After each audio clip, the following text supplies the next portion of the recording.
നമ്മളിന്നൊരു special പലഹാരം ഉണ്ടാക്കാൻ പോവാണ് കേട്ടോ. അപ്പോൾ അതിനെ അരച്ച് വെക്കണം ആദ്യം. ഇത് നമുക്കൊരു ഫ്രണ്ട് പറഞ്ഞു തന്ന റെസിപ്പിയാണ്. അപ്പോൾ ഇതെന്താണെന്ന് വെച്ചാൽ നമ്മുടെ അടുത്തൊരു അമ്പലത്തിൽ ഉണ്ടാക്കുന്നതാണ്. അപ്പോൾ അതുപോലെ ആവുമെന്നറിയില്ല. നമുക്ക് അവിടെ അവരാകുമ്പോൾ അതിൽ കള്ള് ചേർത്തിട്ടാണ് ഉണ്ടാക്കുക. നമ്മൾക്ക് കള്ള് കിട്ടാത്തതുകൊണ്ട് നമ്മൾ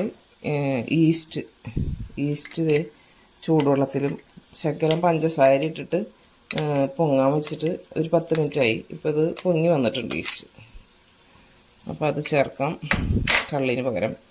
അപ്പോൾ നമുക്ക് അരി മിക്സിയുടെ ജാറിലേക്ക് ഇട്ട് കൊടുക്കാം.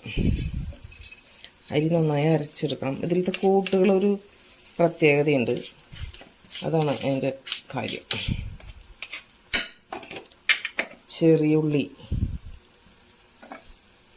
ഒരു 5-10 ചെറിയ ഉള്ളിയുണ്ട്. പിന്നെ നാളികേരത്തിൽ ഞാൻ ഫ്രീസറിൽ ഇരുന്ന നാളികേരം ആയതുകൊണ്ട് അതിൽ കുറച്ച് നല്ല ചൂടുവെള്ളം ഒഴിച്ച് വെച്ചതാണ്, അരഞ്ഞ് കിട്ടാൻ വേണ്ടിയിട്ട് വേഗം. അപ്പോൾ അത് ചേർത്ത് കൊടുക്കും. പിന്നെ ഇതിലേക്കുള്ളൊരു വേറെ സംഭവം എന്താണെന്ന് വെച്ചാൽ മഞ്ഞൾപ്പൊടിയും ലേശം ഉപ്പും ചേർത്തിട്ടുണ്ട്. മഞ്ഞൾപ്പൊടി ചേർക്കും. ഞാൻ ആദ്യം ഇതൊന്ന് അരക്കട്ടെ, അതിന് ശേഷം നമുക്ക് ഈസ്റ്റും ഇതൊക്കെ ചേർത്ത് അരച്ചെടുക്കാം നന്നായിട്ട്.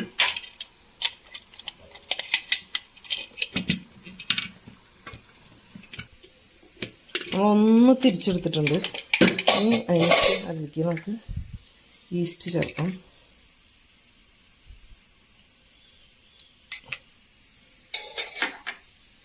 ശേഷം ചേർക്കണത് പിന്നെ ശർക്കര ഉരുക്കിയതാണ്.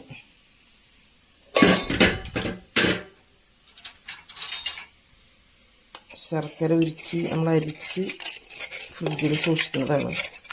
അതും കൂടി ചേർത്തൊന്ന് അരച്ചെടുക്കാം. ആവശ്യത്തിന് മധുരം ചേർത്തിട്ട് അരച്ചെടുക്കാം.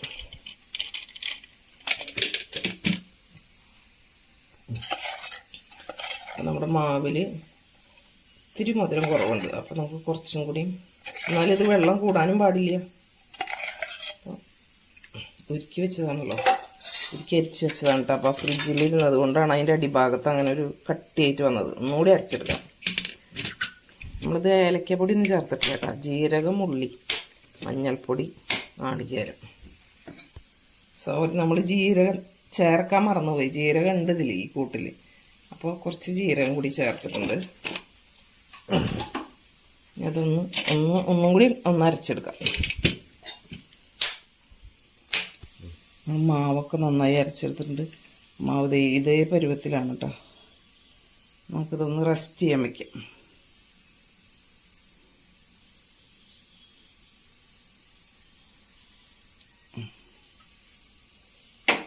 മാവ് അവിടെ ഇരിക്കട്ടെ. ഇനി ഒരു 2 മണിക്കൂർ കഴിഞ്ഞിട്ട് നമുക്ക് അപ്പം ചുട്ടെടുക്കാം.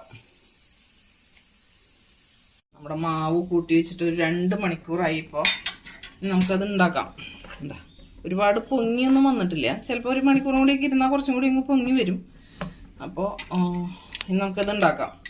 ഇതിൽ വെളിച്ചെണ്ണയാണ് അധികം. 1 സ്പൂണ് നെയ്യ് ചേർത്തിട്ടുണ്ട്. വെളിച്ചെണ്ണയിൽ 1 സ്പൂണ് നെയ്യ് ചേർത്തിട്ട് മിക്സ് ചെയ്തതാണ്. ഇത്രയേ വേണ്ടൂ കേട്ടോ. ഇത്രയ്ക്ക് ഒഴിക്കുക. ഓരോ സ്പൂൺ ഒഴിച്ചു കൊടുക്കുക.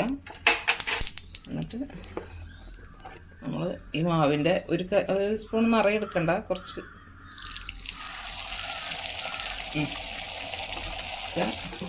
മൂടിക്കുക. എന്നിട്ട് കുറച്ച് 2 മിനിറ്റ് കഴിയുമ്പോൾ ഒന്ന് മറിച്ചിടാം.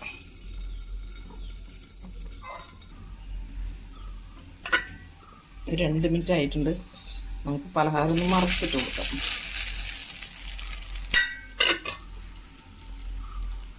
മറ്റേ 1 സ്പൂൺ എണ്ണ ആവശ്യമുള്ളത്. നമുക്ക് വെളിച്ചെണ്ണയും നെയ്യ് കുറച്ച് 1 സ്പൂൺ നെയ്യും കൂടി മിക്സ് ചെയ്ത് ഇതുപോലെ ഒരു പാത്രത്തിൽ വെക്കുക. എന്നിട്ട് ഓരോ സ്പൂൺ ഒഴിച്ചു കൊടുക്കുക. അപ്പോൾ നല്ല ടേസ്റ്റി ആയിട്ടുള്ള പലഹാരം. ഇത് പ്രത്യേക ടേസ്റ്റാണ് ഇതിന്.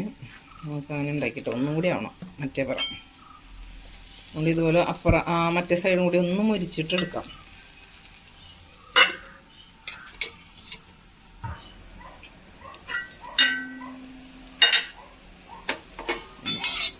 അപ്പം ഇവിടെ വെന്തിട്ടുണ്ട്. ഇതാണ് അപ്പത്തിൻ്റെ ഇത്. പൊട്ടിച്ച് കാണിച്ചു തരാം. ചൂടൊന്നും ആറിക്കോട്ടെ. നമുക്ക് അടുത്ത 1 സ്പൂണ് എണ്ണ ഒഴിച്ചു കൊടുക്കാം.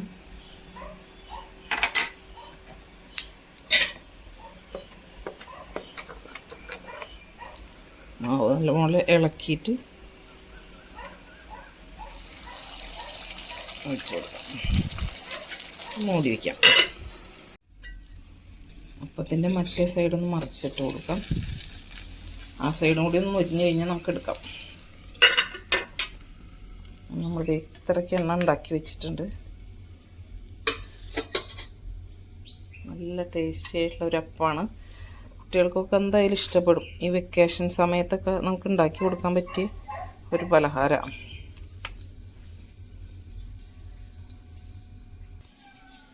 നമ്മുടെ സിമ്പിളായ നാടൻ പലഹാരം ഇവിടെ റെഡി ആയിട്ടുണ്ട്. നമുക്ക് ഒരെണ്ണം പൊട്ടിച്ച് കാണിക്കാൻ വേണേ. കണ്ട ഉൾഭാഗം കണ്ട, നല്ല ടേസ്റ്റി ആയിട്ടുള്ള പലഹാരമാണ്. അപ്പോൾ ഇതുപോലെ ഒന്ന് ഉണ്ടാക്കി നോക്കി നോക്കുക ഇഷ്ടമുള്ള ആൾക്കാർ. അപ്പോൾ കള്ള് കിട്ടുന്ന ആൾക്കാർ, കള്ള് കഴിക്കാൻ ഇഷ്ടമുള്ളവർക്ക് അത് ചേർത്തുണ്ടാക്കാം. അതല്ലാത്ത ആൾക്കാരാണെങ്കിൽ നമുക്ക് ഈസ്റ്റ് ചേർത്തും ഇതുപോലെ ഉണ്ടാക്കാം കേട്ടോ.